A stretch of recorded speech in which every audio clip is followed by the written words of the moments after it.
Where did they get the idea that you get whale from a dog? Where do they get the idea that a whale comes from a dog? That's a very good question. So first of all, you would think that if a dog or a cow turned into a whale, there would be so much fossil evidence, right? All these little changes that have happened. Do you think we have the fossil evidence, first of all? No. We don't have the fossil evidence.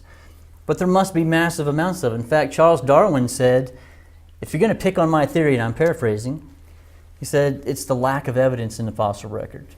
I've got this idea about everything coming from a common ancestor, but when we go look at the fossil record, it says we don't see it. We don't see all these changes in between.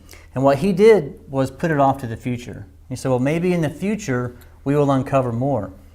But how many years has it been since Darwin?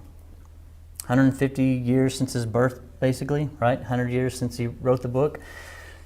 Well, in that time, we have now amassed over 200 million fossil specimens in museums around the world.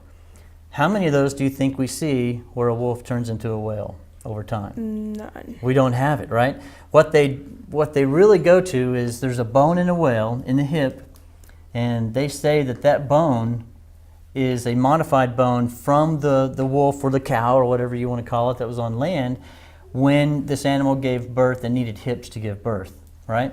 Right. So that's really the only thing they're going by. But could I find another use for that hip bone?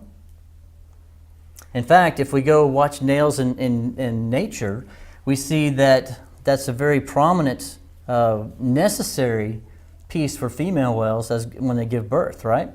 It's not for supporting legs on land at all, but we can see what it's used for today. So that's a very good question, and the overall answer is, again, 10 years, I got nothing for you.